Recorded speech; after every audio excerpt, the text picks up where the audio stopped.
Hi everyone, it's Fjordström. Yesterday Apple announced brand new iPads, a new iPad Air, an Apple Watch SE and the Apple Watch Series 6 with, by the way, brand new watch faces that apparently are also available on, at least one of them on the Series 3, but other ones are also available for the Series 4 up to 6.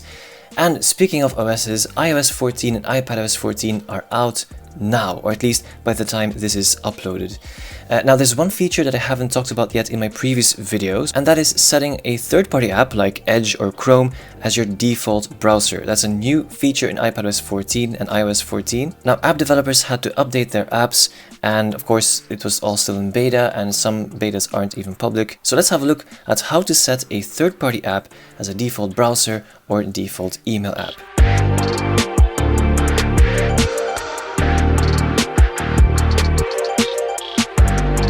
First of all, I know it exists on Android already for years, maybe even from the beginning, I don't know, but I have been an Android user before and it's been there all along. So if I would download a new browser, then it would ask me, hey, do you want to switch every time I click on a link? Well, that isn't the case here. I mean, it is the same feature that you're getting, but it is being handled differently. Instead of iOS or iPadOS asking for you if you want to switch or not, you'd have to go to the settings. Now, just a heads up, if you're looking for something that I'm showing right now and it's not showing up, is because you haven't updated the app yet.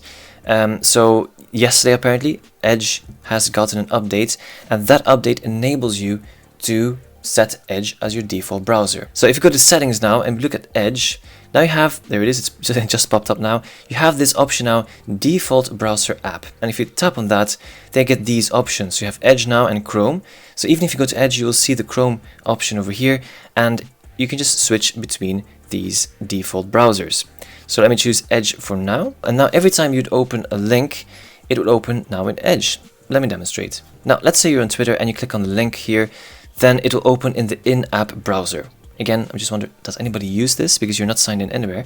Anyway, if you tap here on this top right button, then it will bring you normally to Safari. But in this case now, it will open Edge, and here it is. So now here I'm in Edge, I'm logged in, and I can work now in Edge instead.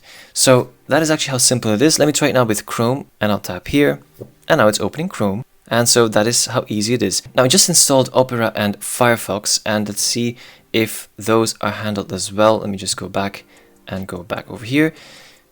No. So if we go to Firefox, it isn't here yet. It might be, I don't know if there's a beta version of this, but it isn't here yet on Firefox. Firefox Focus isn't there either. And if you go to Opera, it isn't there either. So the apps themselves still have to update themselves for iPadOS 14 and iOS 14.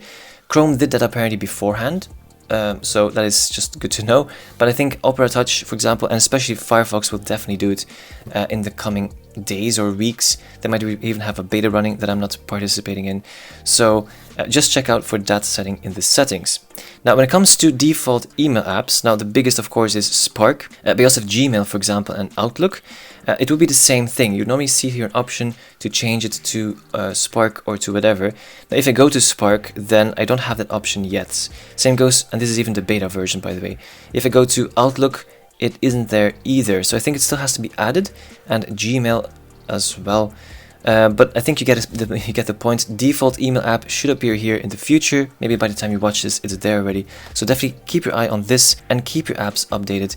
And I hope that you will see it now. Now, should you upgrade to iOS 14 or iPadOS 14?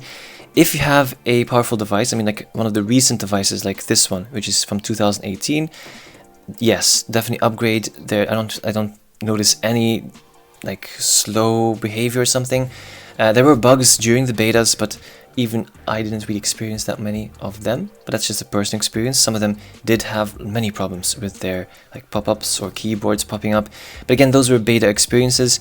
Personally, I would upgrade really. That's just me. Now, you might be somebody who has the iPad Air 2, which is the oldest device that still supports iOS 14 or iPadOS 14 in this case.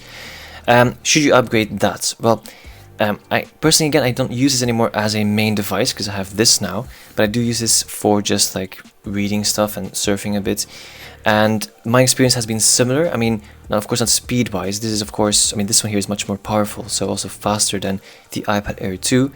But the difference with iOS 13 or iPadOS 13 isn't that huge. So personally I would upgrade if you have iPadOS 13.7 now running, and yeah, and you want to take the risk, then go ahead, take iPadOS 14. It isn't, by the way, really a risk. It's an official release, so definitely it should be fine. But if you're worried about speed and battery performance, then I would suggest to wait a bit.